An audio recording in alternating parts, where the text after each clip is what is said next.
What's good, YouTube fans? For filming a brand new video. It's week 13, Thougts and predictions. You know how they go. The first game was the Bills-Patriots. You know the Bills absolutely dominated the Patriots. They've been doing that for the past, 2 years now. I mean, besides the one game where Mac Jones threw 3 passes, the Bills have pretty much had themselves, field days on them. The last 2 games, I don't think they punted a single time. I don't know about this game because, I didn't watch most of it. I watched, the first half. I mean, Josh Allen's just that guy. And Mac Jones, he's all right. He's not the worst, but he's not the best. I mean, you know what he is. You know what you're getting from him. I mean, that's just a game everybody expected the Bills to win, and they did. I mean, it's as expected. With that, we're going to get right into the next game, which is my Eagles versus the Titans. There's going to be a little bit more to talk about for this game because, man, was that a great game to watch as an Eagles fan. They were able to pass the ball on an elite level. Hurts with almost 400 passing yards. He had 380. He had 3 touchdowns with A.J. Brown getting 2 of them. I mean, he absolutely dominated too. They had 2 100-yard receivers with Brown and Smith. It was absolute domination on the passing side. The running side, they didn't really have as much. I mean, it was kind of, a lot lower, but that's because they didn't need to. They were passing the ball so well. It's like they didn't even need to run the ball. I would personally like to see them run the ball more because you just keep it a little bit even. I mean, they don't have to be 50-50, but, I would have liked to see, a 75-25 at least. But that shit was a 80-20, 90-10 type of deal, but it's whatever. I mean, they won it very easily. I mean, they blew the doors off them. I mean, even their rush defense played super well. I mean, they held Derrick Henry to 30 yards rushing, and then Tannehill had 34, but that's because they had 3 stupid scrambles. I mean, it's you can't get this slow white guy. It was nutty. But, I mean, they looked fantastic, too. The passing defense also looked very well, very good. I mean, they only had 10 points. I mean, they locked them up. Overall, that was a fantastic game for the Eagles, and I think they kind of just showed, they are that good. Anybody that's been saying, they've just been playing bad teams, well, the Titans are a good team, and they absolutely whooped on them. So, hey, just be careful. The Eagles are very good. That'll bring us to the next game, which is the Steelers-Falcons. Steelers end up winning, which is actually low-key good for the Eagles because the more wins the bad teams get, the better the Saints pick will end up being. I didn't really get to see this game because it was on the same time as the Eagles. But, I mean, the Falcons, they weren't able to do much. Mariota isn't that good of a quarterback. They had their little run, but they could still win the division because of how bad that division is. So, you never know. The next game is the Packers versus Bears. The Packers won, which is hilarious to me because you know how I feel about Justin Fields. He did play a really good game, I'll be honest. He passed the ball 20 for 25, 254 yards passing. He had 2 wins, though. So, what's going on? He's got 2 picks. But, he played pretty well, pretty all right, I guess. I mean, not fantastic. Obviously, they couldn't even catch the win. Aaron Rodgers, he owns the Bears. I mean, that's what it is. He said it last year, and he was right. He literally owns the Bears. The next game is the gritty Lions, man. What did I tell you? They make it a playoff run. They won 40-14 against the Jags. Absolutely mopped up on them. Come on now. You know I'm a gritty Lions fan. Only when they're the gritty Lions. As soon as their coach gets fired, even if it's 10 years from now, I will no longer be a fan. But when they're the gritty Lions, man, they're fantastic. Jags, I mean, poor Doug Peterson, he can't catch a break. I mean, they just keep getting smacked.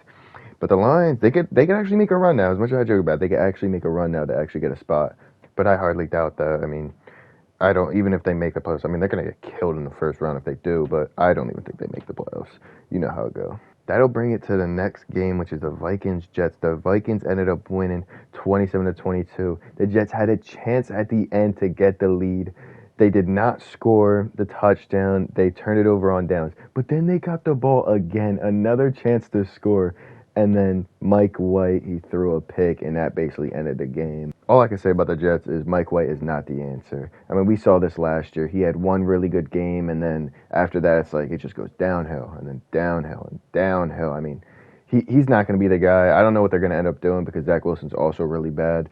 But they might end up just putting him back in later in the year, and maybe this sparks Wilson. Maybe it makes him actually think, hey, I got to do better now. I got to get my mind up, I'm going to play great now, but who knows? Probably not, but, And that brings us to one of the most boring teams in the league, the Denver Broncos. Broncos country, we not riding no more. Russell Wilson, he's driving the bus, and that thing is flying off the side of the road right now. They lost 10-9, even with Lamar Jackson getting hurt. So, I mean, they got it bad. They got it super bad right now. I mean, their first-round pick going to Seattle. It's going to be a rough one for you Denver fans. But, I mean, at this time of the year, we knew this was going to happen. They had the 9-3 lead, the whole game, and all the Ravens had to do was score a touchdown. They ended up winning. I mean, I didn't even get to see the ending. It was 9-3 when I flipped the channel, and next thing I know, I come back. Oh, they won. What the hell? But now to my favorite game of the weekend as I'm recording this, the Washington versus New York Giants, bro. It was a 20-20 tie. That is hilarious. That's honestly was the best case scenario. When the game was 20-20 going into overtime, I was like, the best thing for the team, like for the Eagles, I mean, like, is for them to tie. And that would be awesome. That would be great. That'd be fantastic. And what happened? They tied. That could not be better. And my stance on saying that the Giants are only going to win 7 games continues to live week after week. The Giants continue to prove me right. Like I know there's still like 5 more games, but man, I'm getting closer and closer every week. It's getting crazy. And then the last game of the 1 o'clocks was the Browns Texans. The sexual predator comes back to Houston and he absolutely rapes the Texans while he comes back. But anyway, that was crazy. But yeah, they won very easily. I mean, the Browns defense absolutely went stupid. They had 2 touchdowns, 2 or 3, I forget actually. It might have been 3. I mean, they went absolutely crazy. Deshaun Watson literally didn't have to do anything for them to win. I mean, I think he threw a touchdown, whatever. But Houston is so bad. Oh my God, they're so awful. And I'm looking now at the stats. Watson did not throw a touchdown. But yeah, Houston is terrible. I mean, we knew they were going to lose. They have 1 win. If they didn't get another win this year, I wouldn't even be surprised. They're that bad. And then to start the 4 o'clocks, we go and do the Raiders Chargers, where the Raiders ended up winning. The terrible Raiders beat the Chargers with the greatest quarterback in the world on their team. So I don't know what's going on. I mean, the Chargers, they're firing their coach after this year. It's inevitable. I mean, we know it's going to happen. Everybody knows because, bro, you can't. The Raiders, they are terrible. I don't care. It's in the division. They are an awful team. And the Raiders, I don't even know what they're going to do at this point because they keep winning like a game here and there just to get their pick to be worse and worse every time. So who even knows what they're going to do because, man, that's a bad team. And then they just win 1 or 2 games every once in a while. And it's like, damn, like y'all picks are ABS. And then the next game is the Seahawks versus Rams. Seahawks were able to pull that one out. I thought the Rams were going to end up winning it. They had it close at the end. They almost got it. I mean, the Rams are down to Wolford, and he had his foot stepped on in the middle of the game. He still played, but that thing looked like it hurt. I mean, the Seahawks should have ran away with that game, but I mean, it was a lot closer than it probably should have been. And then the next game is the Niners-Dolphins. The Niners ended up winning pretty easily with their third-string quarterback because Jimmy Garoppolo got hurt. Like in like the first quarter of the game, he broke his foot, so he's actually out for the season. So Purdy is going to be the quarterback of the future for the Niners for the rest of the season at least. I don't know how well he's going to do. I mean, he was able to beat the Dolphins, which I was a little surprised because your offense is that good. I mean, and you can't beat a backup quarterback, a backup's quarterback. Like, come on. But this looks like the Niners are probably done for the year. I don't think they can't get to the Super Bowl with Purdy. People might end up saying that they can, but there's no shot they do. I mean, he could make a win maybe in the playoffs, like 1 win I could give him, but that's it. Who knows how he'll do in the regular season? We can only find out and see.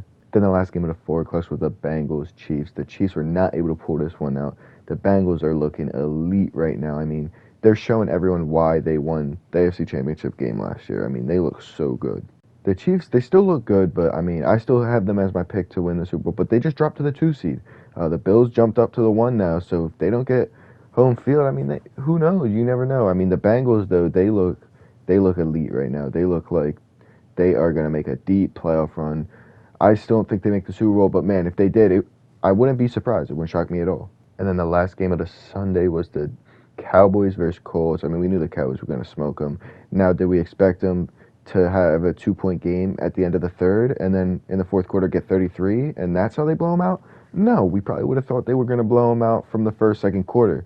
But I mean, I don't even know. Like, I don't know what to say. 33 points in the fourth quarter. They won 54-19. It was 21-19 at the end of the third quarter. Like, that is ridiculous. The Colts are a terrible team. And Dallas, they're real. They're a good team. Still not better than the Eagles, but whatever. You know. And then the final game of the week, Tampa versus New Orleans.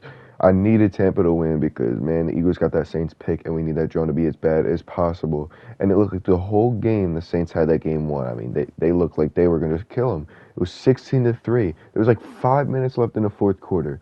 Tom Brady, man, he does it all. Gets them down, gets it to 16-10. They get the ball back with like 2 minutes or a little over 2 minutes. They go down and they score another touchdown. They win the game 17-16. I mean, they had no business winning that at all. But the Saints keep losing, and that's what we need. I love to see it. Love that. And that's going to do it for Week 13's NFL Thoughts and Predictions. If you guys enjoyed that video, be sure to hit that like button, subscribe if you're new, and comment if you like.